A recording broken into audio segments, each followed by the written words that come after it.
Welcome into the PantherLair Show, TribLIVE Radio. I'm Chris Peak. Glad you could join us for another hour of Pitt sports talk, football, basketball, and recruiting. But it all starts with football because in just a few days, it all starts. Training camp 2014 kicks off with the Pitt Panthers practicing in the South Side for about 3 weeks before they begin their regular game week prep in advance of the August 30th opener against Delaware at Heinz Field. And it's training camp. And much like spring camp, you always have to gauge how much you can take away from it, how much you can use in terms of evaluations when you're looking at a team and trying to judge and guess how good they're going to be. I had a quote last year prior to the season during training camp. I said that there were lies, damn lies, and predictions about the Pitt football team in 2013, and it's not that far off for 2014 either, because I don't know if anyone really knows, certainly at the onset of training camp, or on the eve of training camp, I don't know if anyone really knows what this team is going to be, but I do know that this is a pretty big training camp, because this is a pretty big season for Paul Chryst. It's year 3. And when you reach year 3 of a coaching tenure, when you reach year 3 of a coach's era with a program, the excuses start to lose steam a little bit.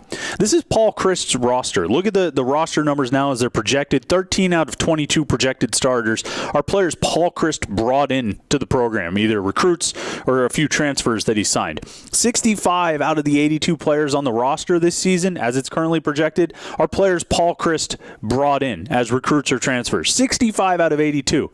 That's an overwhelming majority that are your players, and you can no longer say, well, we're still building this roster. We're still building this program. Once we get our guys, we'll be able to have more success. You've got your guys.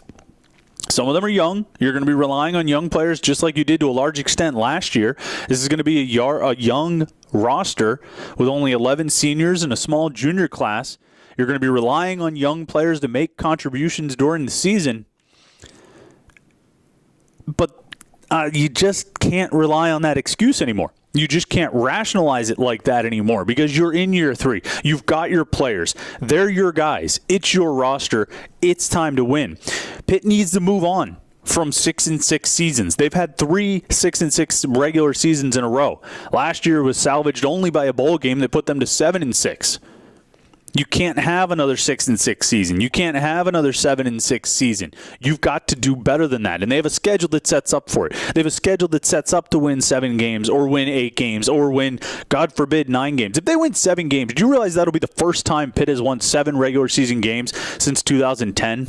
Do you realize if they win 8 regular season games, 8 with this schedule is not an insurmountable total. If they win 8 regular season games, it'll be the first time they've done that since 2009. You're talking about a 5-year period, half a decade without winning at least 8 regular season games in a season. Pitt needs to reach that level. They've got a roster, or a schedule, that can reach that level. Paul Chryst has his roster. He's got his guys. These are his players. It's time to win. And so on Monday, training camp will open, and we'll get our first look at this team as it enters a very important season for Paul Chryst.